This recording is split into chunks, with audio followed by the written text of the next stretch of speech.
Ya sé que no me puedo carregar diciendo que... Buenos días.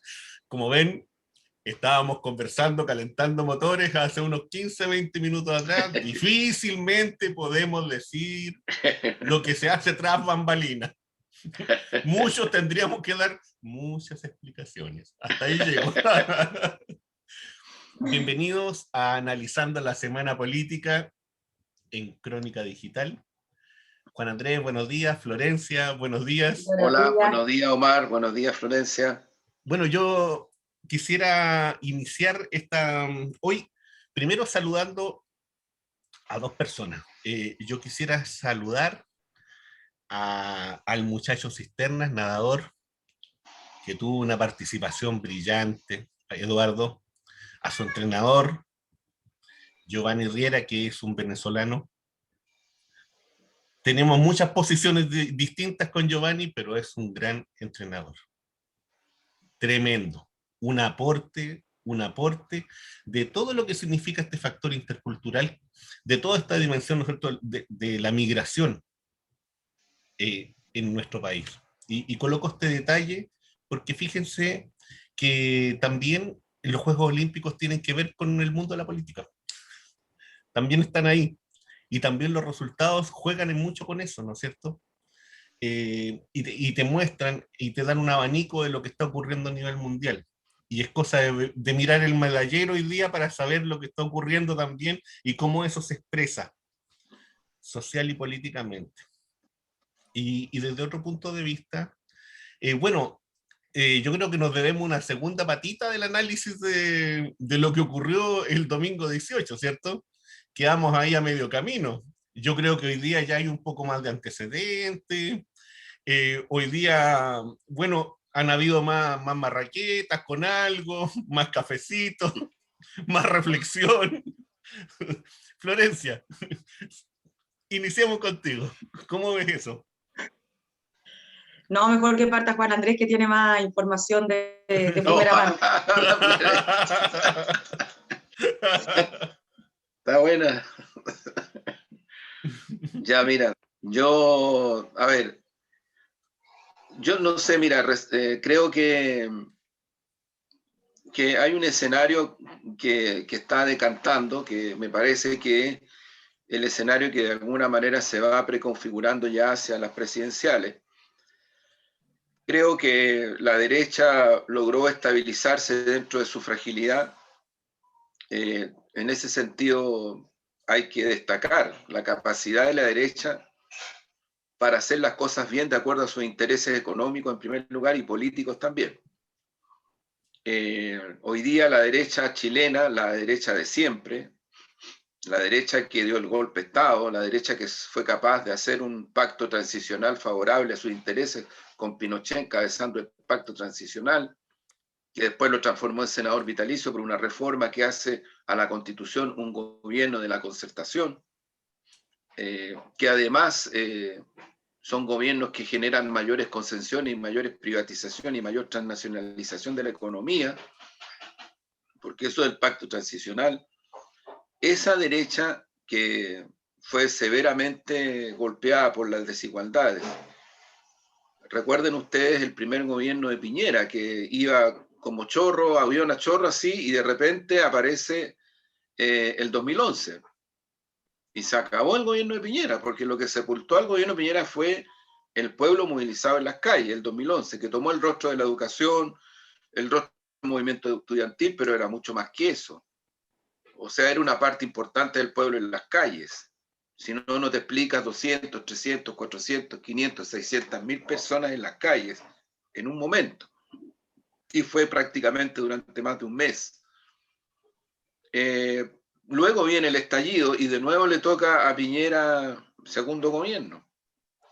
Y de nuevo se vuelve a producir la situación de que el pueblo empuja desde abajo en las calles con una dimensión ya más que multitudinaria y genera una situación política que es la que estamos viviendo hoy.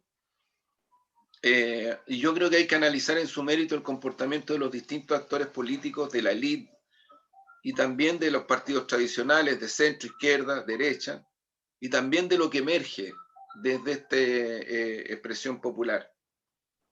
como algo nuevo, pero no es tan nuevo. O sea, lo que pasa es que no se veía, pero no es que no existiera. Hoy día hay articulaciones nuevas, hay expresiones nuevas y ya nadie puede desconocerlas. Y yo creo, es mi deseo, pero además creo que llegaron para quedarse, no son episódicas, como algunos quieren que sea, para volver a la misma política de los consensos, a la política de la élite, a la política de mírenme a mí para gobernar, porque yo soy el que gobierno y no ustedes deléguenme el poder, en fin. Hay cuestiones bien profundas. Yo creo que en ese contexto hay que valorar, digo valorar desde el punto de vista del escenario político, a la derecha. Porque no todas las derechas en el mundo, cuando están en situaciones como la que está la chilena, reaccionan y se articulan y su vocación de poder y de defensa de sus intereses las hace actuar como está actuando la derecha chilena. Y Sichel, que duda cabe, es el mejor candidato que la derecha puede tener. Porque es una persona que va a pelearle voto a voto a la democracia cristiana, porque Sichel es un militante histórico de la democracia cristiana, igual que Santa Cruz, igual que Mariana Elwin, igual que muchos más, pero no es solo ese fenómeno, sino que hay un fenómeno que viene de años y que es la traslación de un voto demócrata cristiano hacia la derecha que va por sobre el 1.000.000 de votos. Hoy día se aproxima al 1.5 millones. Esto viene desde finales de los 90. Incluso a mí me tocó más de alguna vez conversarlo con Adolfo Saldívar, que después terminó siendo embajador de Piñera en Argentina, luego muere, producto de una enfermedad, pero él fue presidente de la democracia cristiana y líder de un sector muy histórico de la democracia cristiana, los colorines. Bueno, ese sector demócrata cristiano, los colorines, una parte importante de ese sector arrancó, se fue hacia la derecha, y Sichel es expresión de todo eso. Entonces yo no tengo duda de que la campaña de la derecha va a ser atraer, como ha ido atrayendo, al voto demócrata cristiano. Al voto, que no es lo mismo que al militante, porque en Chile ya está demostrado, se acabó la existencia de un voto militante, fidelizado, no. Incluso la emergencia de independientes, tanto en la derecha, en el centro, en la izquierda y en todos lados, deja en evidencia que efectivamente hay un votante muy abierto en este país. ¿Podría llegar a ser presidente de Chile Sichel? Yo creo que sí. Yo creo que sí, no es que sea mi deseo, pero creo que si logra pasar a segunda vuelta y si logra obtener un voto importante, no del centro político, sino que de este votante, yo no tengo duda incluso que a lo menos una parte significativa de la democracia cristiana va a ver con complacencia eso. Estoy hablando de los llamados príncipes, los hermanos Walker, estoy hablando de otra gente demócrata cristiana y estoy hablando del votante, insisto, demócrata cristiano. Ahí está la derecha y ahí está su proyecto y yo creo que nadie lo va a sacar de ahí porque ya enrumbaron y se dan cuenta que en medio de esta crítica situación, ojo, pueden volver a ser gobierno. O sea, de eso estamos hablando. Luego, en el centro, centro entre comillas, yo creo que hay unas disputas, ahora viene la lucha de maquinaria, ojo, porque las convencionales son una lucha de máquinas.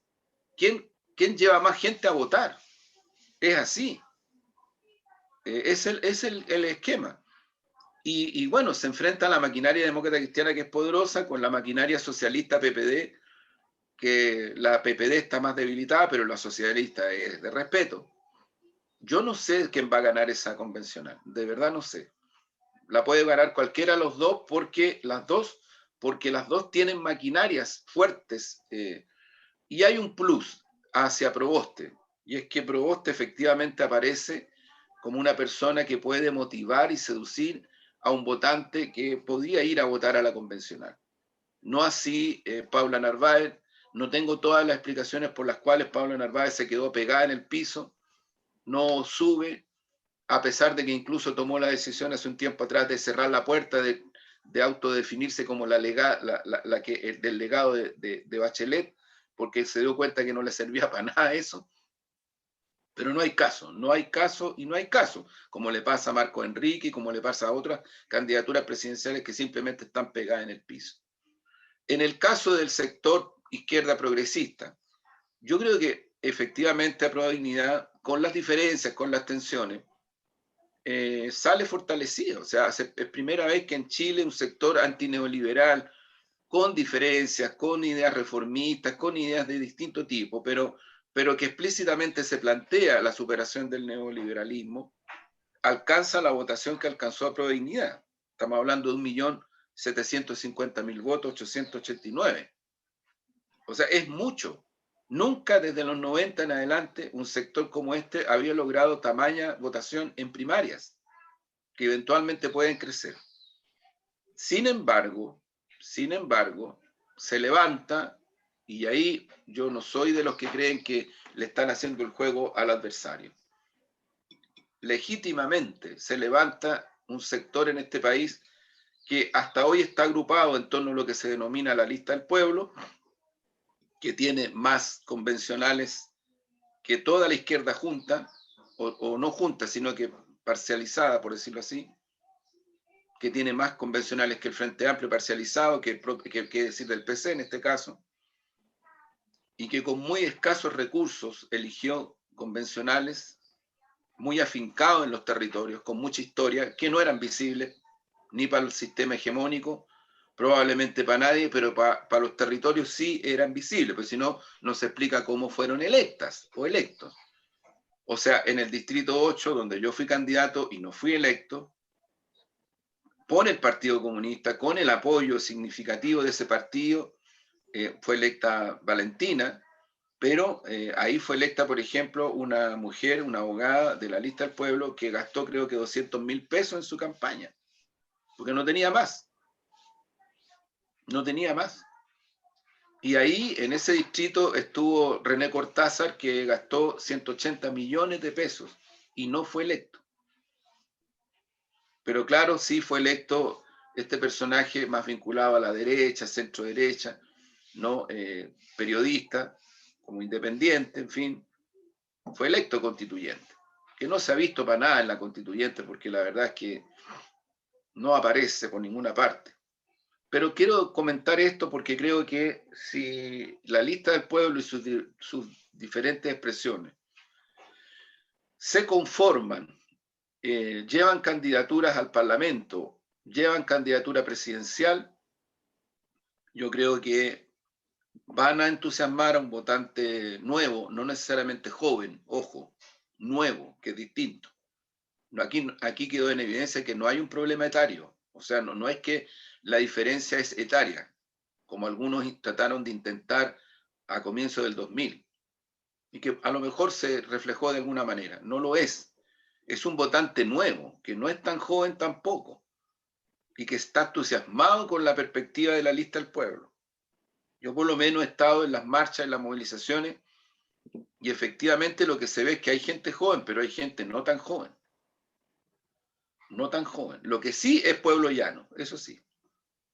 Pueblo llano. O sea, eso es muy evidente. Si ese sector levanta una candidatura presidencial, creo que su votación va a provenir de este votante nuevo y también de un votante que no ve en Boris un candidato presidencial coherente con sus definiciones. Y lo más probable es que eso implique que este sector, con sus variantes, no me atrevo a decir quién va a debilitar a quién, cuidado, porque aquí las hegemonías político-electorales como que están cambiando. O sea, si de repente la candidatura de la lista del pueblo emerge con fuerza, yo no descarto que le gane a Boris. No lo puedo descartar, porque creo que está tan abierto el proceso electoral y tendencia electoral en Chile, que así como Sichel le ganó a Lavín, yo estuve, miren, les puedo contar, estuve, a propósito de lo que no se puede contar, lo que se puede contar, me invitaron a Estado Nacional por esas casualidades de la vida, porque hace muchos años que no me invitaban a Estado Nacional, justo el día de las primarias en la noche. Y ahí me encontré con Vidal, vocero, al cual conozco bastante, y antes de entrar al programa, Vidal me dice, mira, si hay algo aquí que está pasando es que nadie puede predecir qué diablos va a ocurrir en las elecciones, salvo que tengan, no sé, mediciones cualitativas muy profundas. Porque yo, me dijo, tengo un programa en la radio todos los días con Lavín. Y conversando con Lavín 2 días antes de la primaria, Lavín me dijo, si yo gano, viejo, me le dijo, yo tengo encuestas. Mira, le dijo, y se las mostró. Yo le gano a Sichel. Y después en el programa, Santa Cruz, que es el jefe político real y auténtico de Sichel y de su campaña, un histórico militante demócrata cristiano, de muchos recursos económicos, Santa Cruz dice, bueno, dice, lo que pasa es que nosotros sí teníamos una encuesta, y la encuesta lo que mostraba era que Sichel iba para arriba, y Lavín iba para abajo. Nadie nos creyó, y ahora el resultado es el que es. O sea, ¿por qué digo esto? Porque creo que más allá de la intención perversa y espuria de muchos negocios que tienen que ver con encuestas, principalmente entre grupos empresariales que traspasan eso después a los medios hegemónicos, y los medios hegemónicos lo único que hacen es hablar de eso para generar intención de voto, más allá de eso, a mí la impresión que me da es que hay otro tipo de subjetividades que hacen que uno, por ejemplo, en concreto, respecto de la votación de Boris y respecto de la votación de la lista del pueblo, no pueda predecir tan fácilmente qué va a ocurrir. Tan fácilmente. Lo que sí tengo claro es que si van tanto lista del pueblo con candidatura presidencial y Boris, que ya es candidato presidencial, obviamente que se van a disputar electorado. Pero no tengo claro quién va a trasvasijar a quién. Porque podría darse el fenómeno que si la candidatura de la lista del pueblo agarra fuerza, el trasvasije se produzca al revés. Y eso es lo que está en juego y habrá que ver qué ocurre, porque miren lo que pasó en Perú, pues. Si Pedro Castillo, un mes antes, nadie ni siquiera lo mencionaba, ni lo mencionaban. Y hoy día es presidente del Perú, claro, la peleó con la Keiko Fujimori hasta la muerte desde el punto de vista electoral, pero es presidente. Nadie esperaba que sacara la votación que sacó el profe Pedro Castillo, profe rural. Nadie. Y que además ya tomó la medida de seguir con su sueldo de profesor rural y desechó el sueldo de presidente. Entonces creo que Chile no es una excepción en este momento. Yo creo que la volatilidad de las votaciones nos pueden arrojar sorpresas grandotas. Ahí me quedo.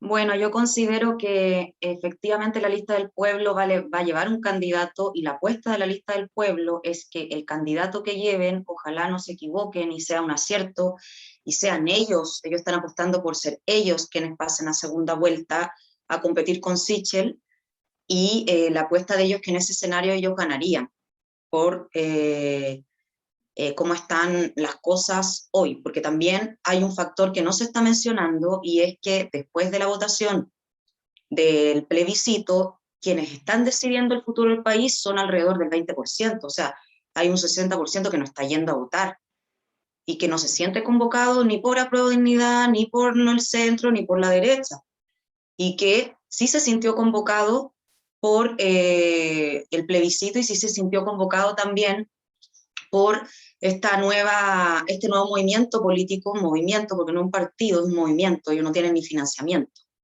Entonces esta cosa que se les acusa de que ellos funcionan como partido es bastante descarada, porque ellos ni siquiera tienen financiamiento. Entonces son un movimiento.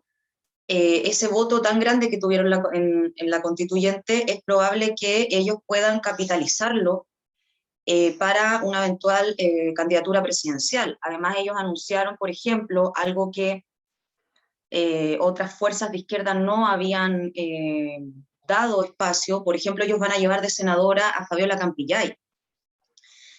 Fabiola Campillay en este momento se encuentra, igual que se encuentran todos los independientes de la lista del pueblo, reuniendo los patrocinios, las firmas para poder ser candidatos, porque este sistema no les permite competir en igualdad de condiciones, y así, cuando junten las firmas necesarias y van a una elección como están las cosas, como están las condiciones, como está el sistema establecido, que ningún partido ha cambiado, porque aunque han presentado proyectos, nadie ha sido enfático, nadie ha dicho yo no voy a elecciones si no le dejan competir a los independientes en igualdad de condiciones con los partidos. Nadie ha ido más lejos que eso, más que pronunciarse, más que decir.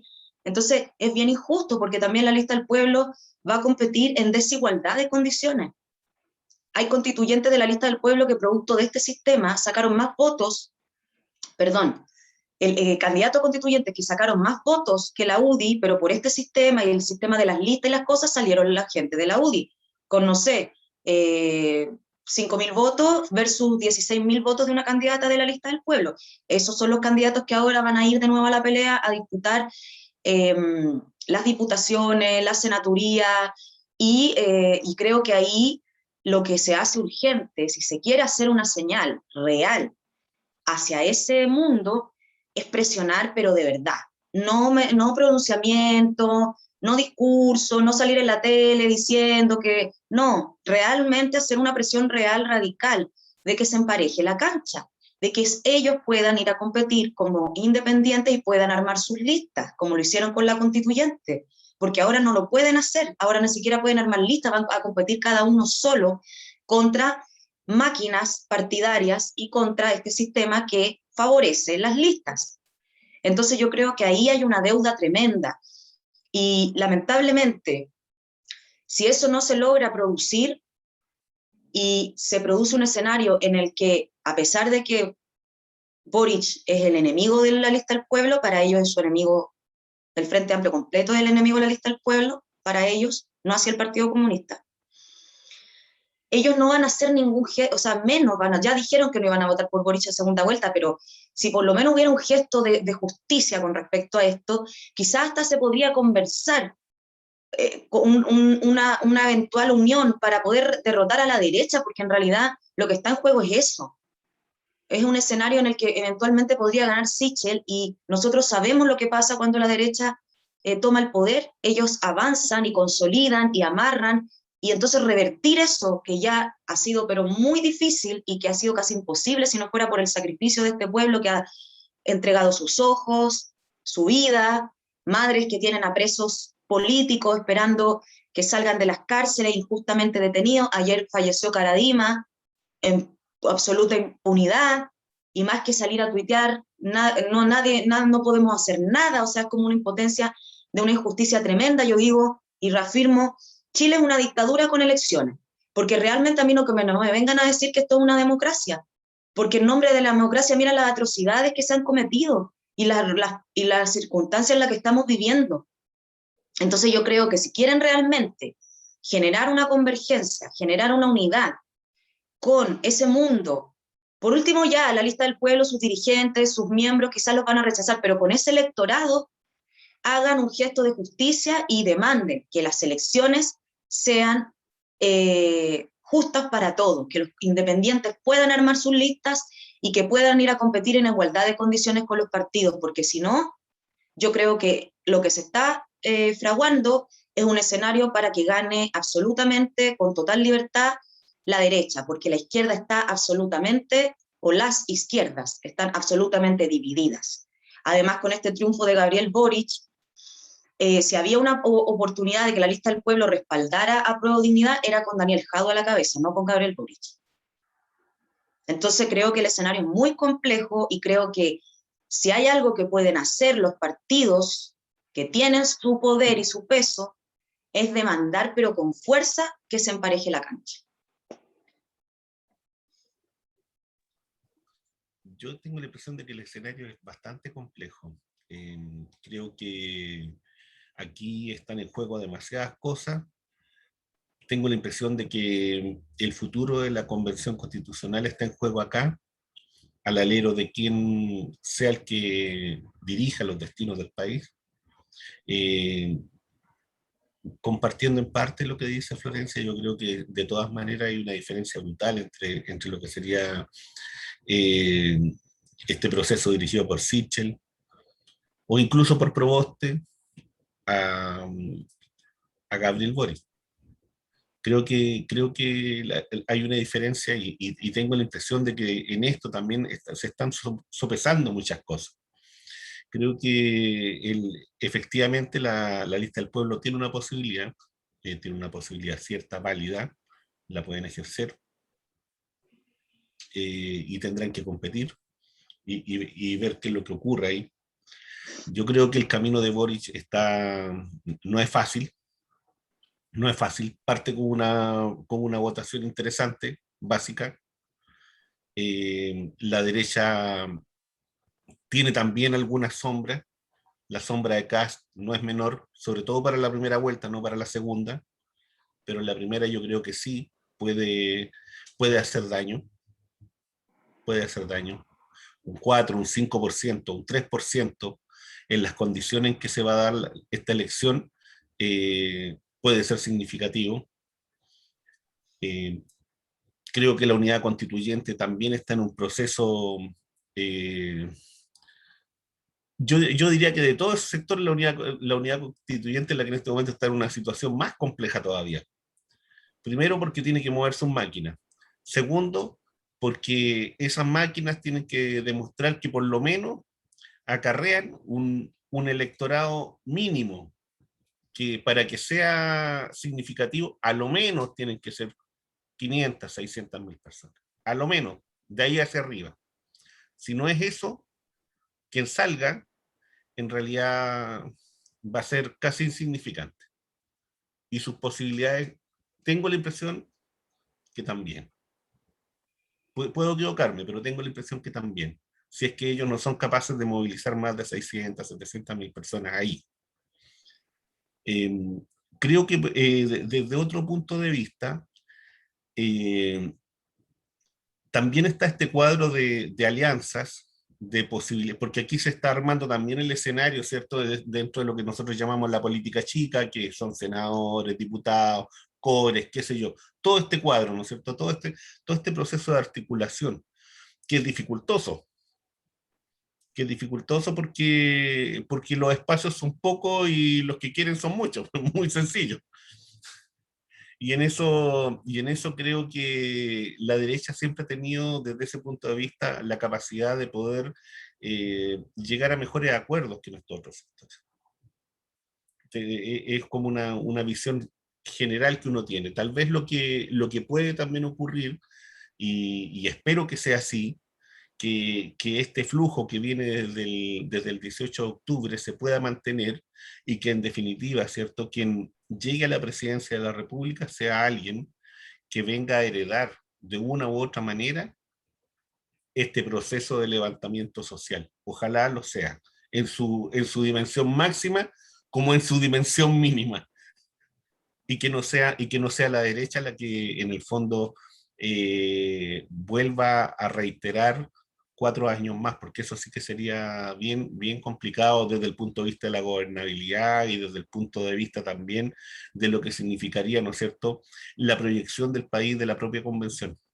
Eh, Juan Andrés. Ya, a ver, intento poner un tema de historicidad desde el punto de vista de las tendencias electorales y políticas.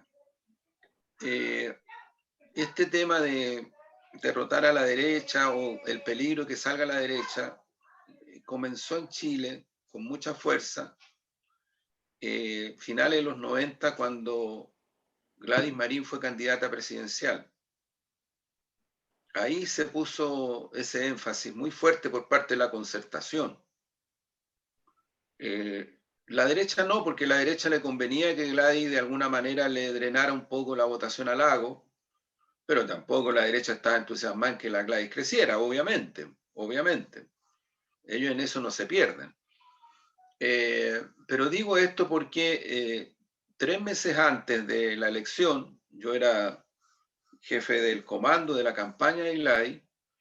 Nosotros no teníamos recursos, pero tuvimos acceso a una encuesta que le daba a Gladys 7,5% de intención de voto, 3 meses antes de la presidencial. Y para nosotros fue espectacular, porque Antes había estado el cura Pizarro, había logrado 4 y tanto, habían habido otras candidaturas, nunca se había logrado ese ponderado desde el punto de vista de la proyección. Arrate, después, años después, sacó 6,5 y fue muy bueno. Bueno, pero comento esto porque ocurre de que ese 7,5 le daba a Gladys la posibilidad de incidir políticamente en una segunda vuelta.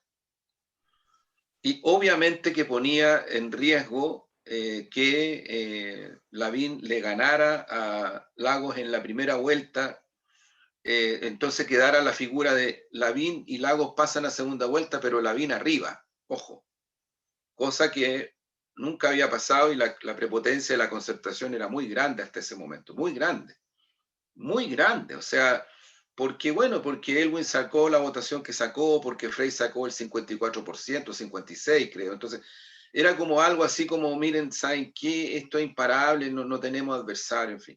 Nadie de ellos, de ese mundo, percibió que los fenómenos de desigualdad y otras cosas iban a empezar a drenar tempranamente el ciclo histórico que ellos encabezaron con el pacto transicional. Bueno, lo que nosotros hicimos fue ir a conversar desde tal vez la ingenuidad política, tal vez desde la convicción democrática, lo dejo abierto. Fuimos a conversar con el comando de Lago, con su jefe de campaña, Carlos Figueroa y otros más.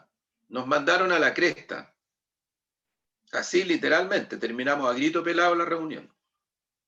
Yo fui con el presidente del comando de campaña de Gladys, Tomás Mulián, que también tiene un temperamento medio parecido al mío, así que a los 10 minutos ya estábamos agarrados a grito pelado con Figueroa, porque Figueroa es un insolente, un prepotente mierda, perdone la expresión. Porque él nos dijo, pues si nosotros no tenemos nada que conversar con ustedes, güey.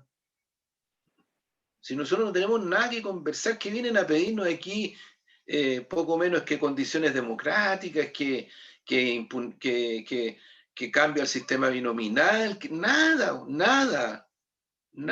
Nosotros les vamos a ganar a ustedes y ustedes van a tener que votar por nosotros en segunda vuelta, lo quieran o no.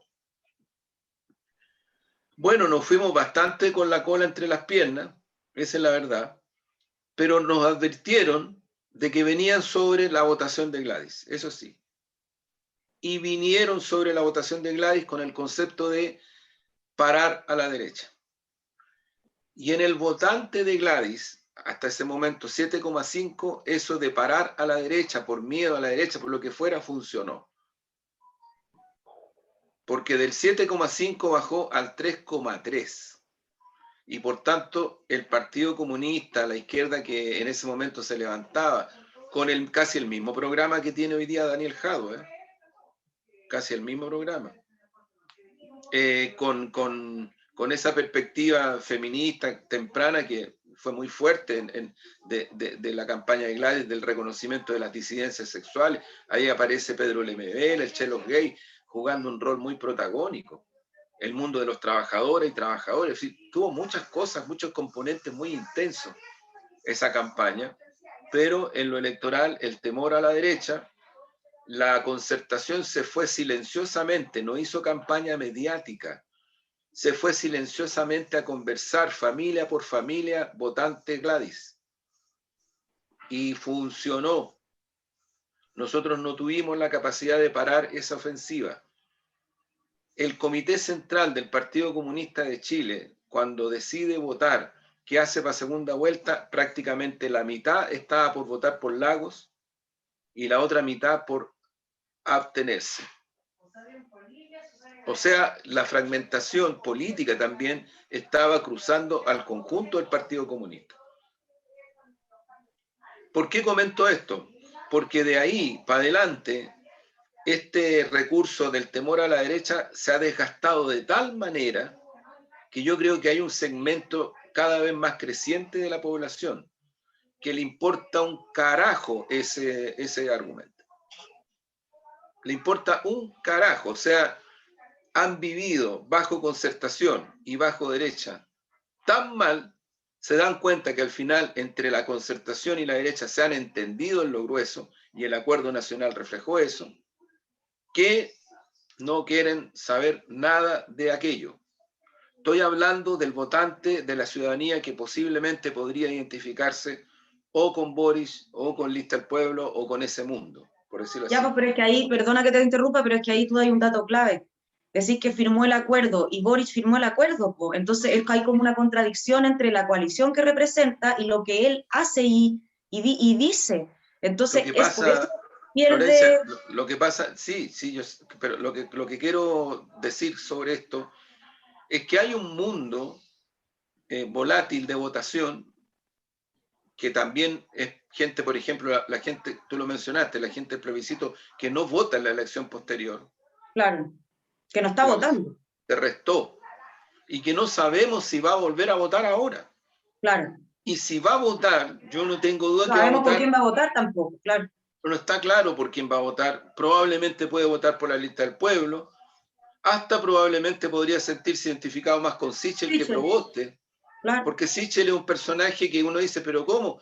Bueno, pero es la construcción de un personaje que estuvo en el Ministerio de Desarrollo Social, que hizo No, y que barbaridades, también, disculpa que que te estuvo interrumpa, en... que trabajó muy bien esto de la triste historia, Claro, porque su franja fue eso. Yo, el pobre Sichel que tuve que partir igual que ustedes de abajo, y fui junior y fui obrero, y miren dónde he llegado. claro, es una derecha populista en ese sentido, que puede atraer votación. Ahora, yo lo que creo es que, por lo tanto, el tremendo desafío que tiene el campo realmente de izquierda o antineoliberal chileno es mostrar a estos votantes posibles, probables, que sí va a ser cambio. Y eso no está fácil. No está fácil. Yo lo Porque los veo, otros también van a decir que van a hacer cambio. yo lo veo de la siguiente manera. Yo creo que si hay algo que identifica a Sichel es lo que hace la Nestlé con la negrita. Sí, Claro, O sea, exacto. ese proceso, ¿cierto? así. De cambio de época, entre comillas, es lo que la derecha hace con Sichel. Es venir y definir, ¿no es cierto?, un candidato que vaya acorde al votante del siglo XXI. Y por tanto, ¿no es cierto?, cambiar el envase y cambiamos el nombre, pero sigue siendo la misma galleta de siempre. Así es. Eso es. Ahora, hay un tema que ahí es súper relevante. ¿Eh? Uh-huh. Es verdad, pues si Sichel fue ministro de Desarrollo Social de Piñera, fue vicepresidente o presidente del Banco de Estado, es el ungido de Bien. Piñera. Sí. Es la Sí. continuidad de Piñera, no es ni Desborde ni Lavín. Piñera se juega las cartas políticas y electorales por Sichel. Bueno, de hecho, a mí me informaron que la mayoría de los empresarios, el financiamiento no iba hacia Lavín, iba hacia Sichel. Claro. Claro, porque Entonces también ahí tiene hay que ver con un... el juego, con la defensa de sus intereses y con la defensa de la propia personalidad y de la propia persona de Piñera. Ojo con eso también, se está cuidando la espalda.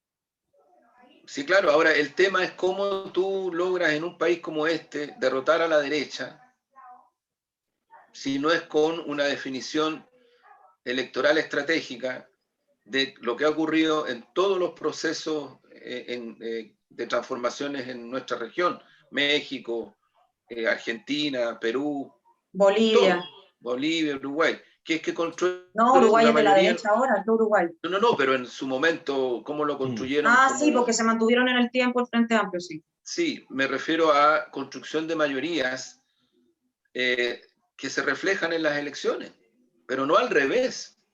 No mayorías circunstanciales que se reflejan, que están en las elecciones, pero que después no se reflejan en el mundo real de los movimientos sociales, territoriales, en fin. Yo creo que la gran lección es esa. O sea, tienes que ir construyendo, eso yo comparto eso que lo ha señalado Daniel Jadwe con mucha fuerza. O sea, los casi 700.000 votos de Jadwe son sorprendentemente grandes para una alternativa como la que él representa, que es un comunista. ¿No? Que por eso yo ponía la relación con Gladys, porque no son lo mismo, pero son los dos comunistas. Claro, que eso ya es cargar con un peso tremendo en Son este los dos país, comunistas, entonces, con una claro, historia, en con un América Latina, porque simbolismo. sabemos que el anticomunismo, el macartismo se viene trabajando, no sé, desde los años 30, de los años 40, y, los años 50, 60, y las mentalidades son estructuras de larga y más duración. Eso. todavía el sionismo que operó en Chile y que sigue operando. Sí, pero bueno, mejor no voy a decir nada.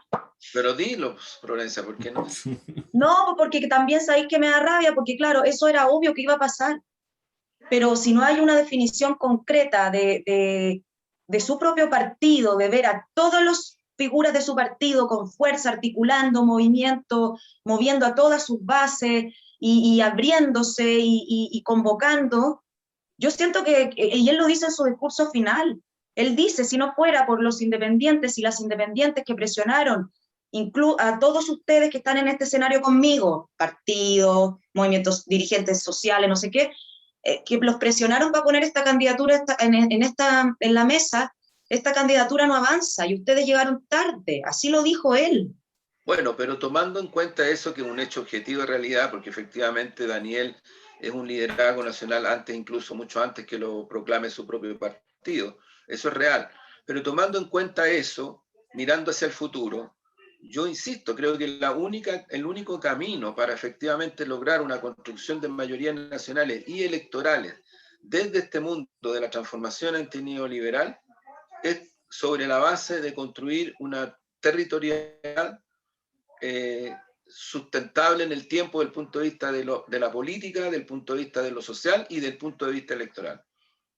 Y eso te implica, por ejemplo, diseños distintos en estrategias electorales. Por ejemplo, el Partido Comunista en la última elección de municipales y alcaldes y gobernadores llevó muchos menos candidatos que lo que podría haber llevado y por tanto tuvo menos votos de los que podría haber sacado. ¿Y por qué hizo eso? Porque buscó una estrategia de pactos electorales para privilegiar cierta electividad. Le funcionó en parte. ¿Por qué en parte? Porque, por ejemplo, ahí no se puede sumar en esa estrategia lo que ocurrió en Santiago. Porque en Santiago lo que ocurrió fue el proceso de un movimiento desde abajo que se llamó algo así como Movimiento Poblacional Constituyente, que hicieron una primaria convencional y de ahí es electa Iracy Hasler y de ahí va a la Sí, pero elección. ese es un camino que forja la Irací, pues no es se nota que no es una política del partido, pues. Sí, pero no, ¿O yo no lo, acaso fue el partido el que le dijo, Florencia, oye, haz esto? no, pero yo no personificaría en el sentido de que hay un movimiento, Sí hay un hay un movimiento, pero si objetivo. ella no tiene, junto con los dirigentes que la acompañaban, la lucidez de decir, a ver, esto no lo vamos a hacer de esta forma, lo vamos a hacer de esta otra. Sí, de acuerdo, eso sí. Sí, pues, entonces, ¿qué está pasando ahí arriba en la cúpula que no se atina, pues? Yo creo que, fíjate que yo tiendo a mirar en un trazo más largo. Yo creo que si hay algo que se ha logrado en este periodo, es primero volver a los tres tercios. Que eso es histórico pensando en que el modelo desde que se instala nace con la idea de esta imposición binominal y de esta idea, ¿no es cierto?, de la democracia anglosajona, que por tanto viene a romper, ¿no es cierto?, la propia cultura nuestra. Luego de largos años, volvemos a nuestra cultura. Y eso es una ganancia. Dentro de esa ganancia hay todo un proceso que todavía hay que hacer y en donde yo también veo que los partidos de izquierda, los sectores que hoy día, que encabezaron con Jadwe, y que incluso hoy día pueden estar también con Boris, también, por cierto, yo ahí calzo, creo que en ambos se da el factor de este equipo que está acostumbrado a jugar en segunda y que de repente tiene que jugar en primera división y a lo mejor jugar una Copa Libertadores. Y no siempre tus dirigentes y tus jugadores que tienes ahí están preparados para jugar esa Copa Libertadores, porque te viste afrontado históricamente a eso, porque ese factor tampoco se habría dado, o tampoco, tal vez no con la fuerza que nosotros hubiéramos esperado, si no hubiera ocurrido el 18 de octubre. Yo ahí tengo Creo que, por ejemplo, Daniel habría sido sí incidente dentro de un proceso eleccionario, pero no sé si con la fuerza, ni sé si con la intensidad, si no hubiera existido el 18 de octubre. Tengo ahí ciertas dudas. Yo creo que ese proceso ayuda mucho, ¿no es cierto?, a Daniel a instalarse, y no solamente a Daniel, sino que a todo ese fenómeno político-social. Ahora una cosa es eso y otra cosa es estar a la altura de las circunstancias del momento histórico-social. Y yo creo que en eso no se ha estado a la altura de las circunstancias. Y no se ha estado principalmente porque culturalmente siempre se funcionó como un equipo de segunda división que no quería bajar a tercera. Creo. Comparto la metáfora, Omar. La Yo comparto. también.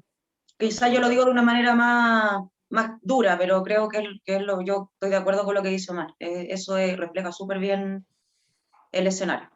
Sí, Claro. muy de acuerdo. Entonces, yo veo eso. Ahora yo tengo también, mira, yo tengo cierta esperanza también de que todo esto que está ocurriendo en los alrededores, con los vecinos, algo de eso también a nosotros nos toque, de una u otra forma, así como nosotros hemos hecho un influjo, una conversación que tuvimos ayer con algunas personas sobre el tema peruano, de cómo el impacto de la convención constitucional, de cómo el impacto, ¿no es cierto?, de la nueva constitución, a ellos lo ha golpeado gratamente, y han hecho Claro, un seguimiento, ¿cierto? Y dentro de la postura de Pedro Castillo está el hecho de la nueva constitución, que ese es el gran problema, ¿no es cierto?, que los sectores de derecha no quieren, obviamente que no quieren.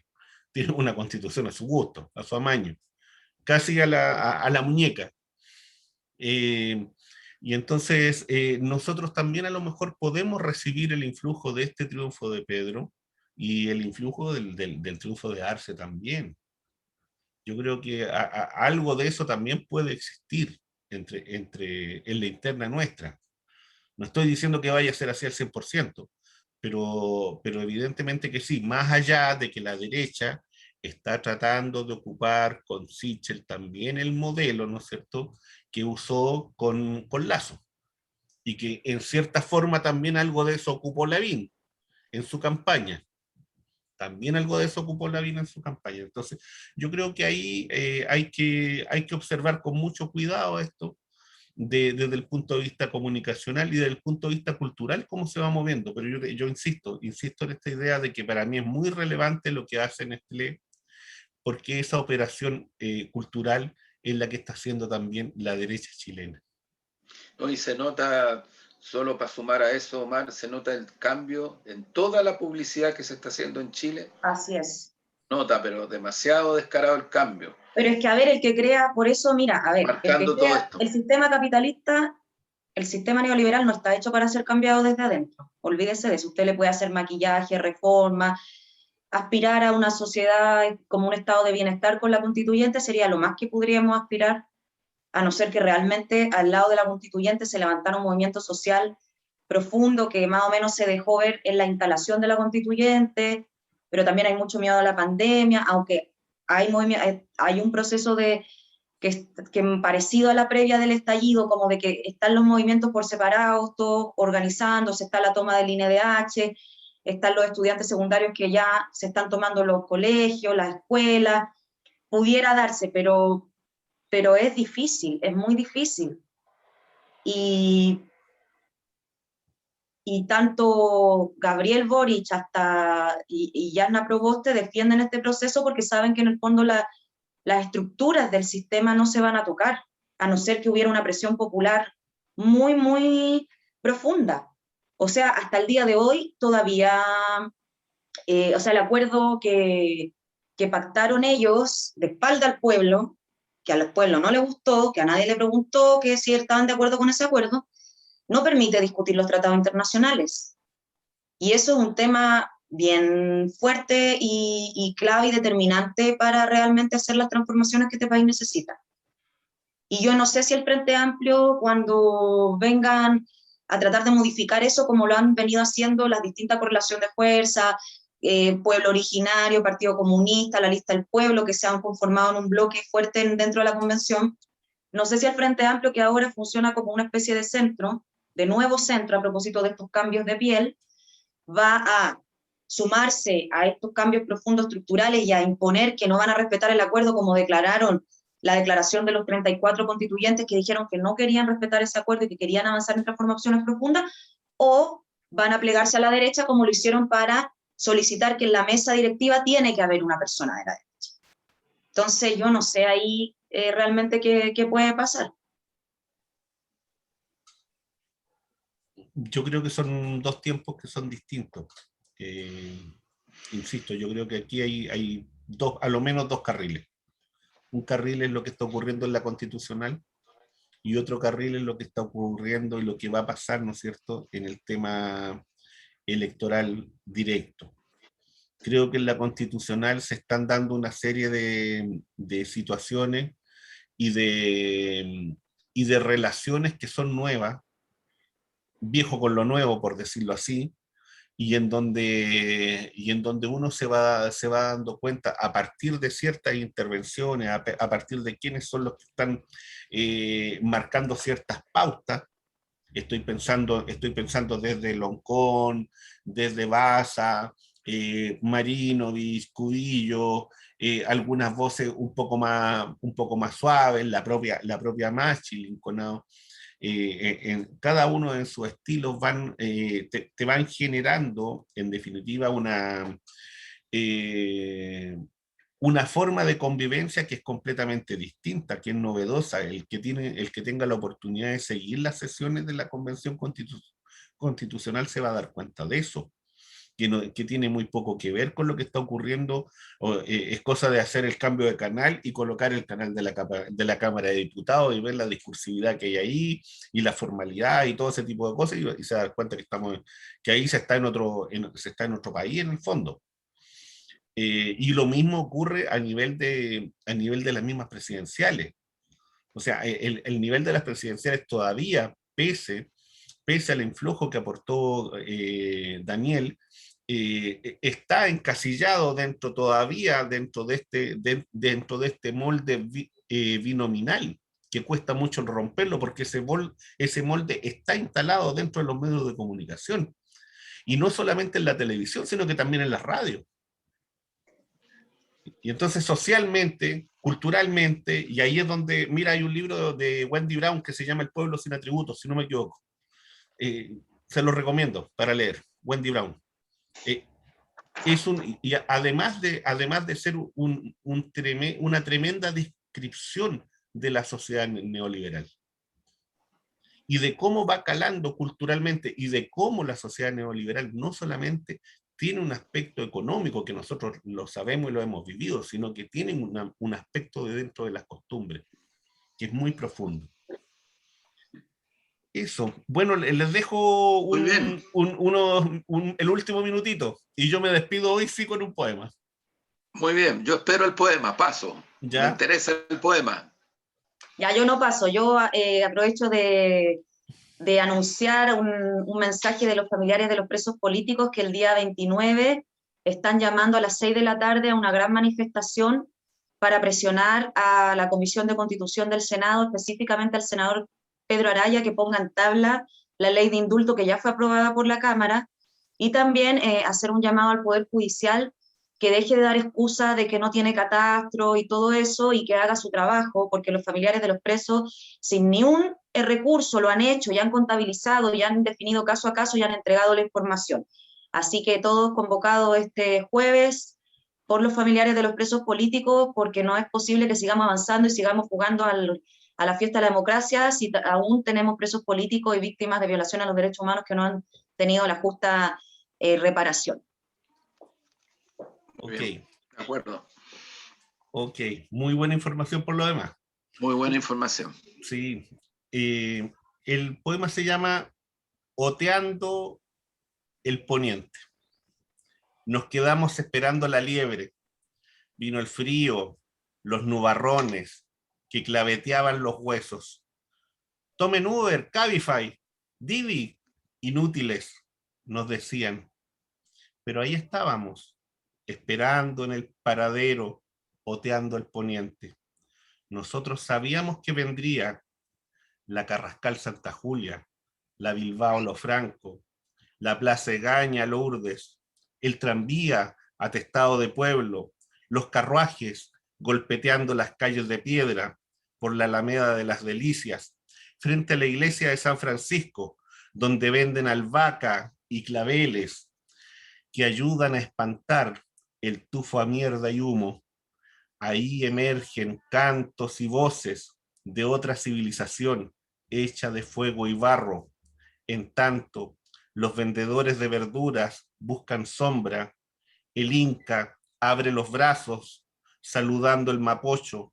La tierra se quiebra, la naturaleza nos abraza entre oscuridad y polvo, mientras nosotros esperamos la liebre oteando el poniente. Buenísimo. Ahí nos Eso, queda. compañeros. Muchas Ahí gracias, estamos. Omar. Gracias, Omar. Ahí nos Ahí estamos, quedamos con ese esperando la tremendo liebre. poema. Esperando la Así liebre. mismo, esperando la liebre.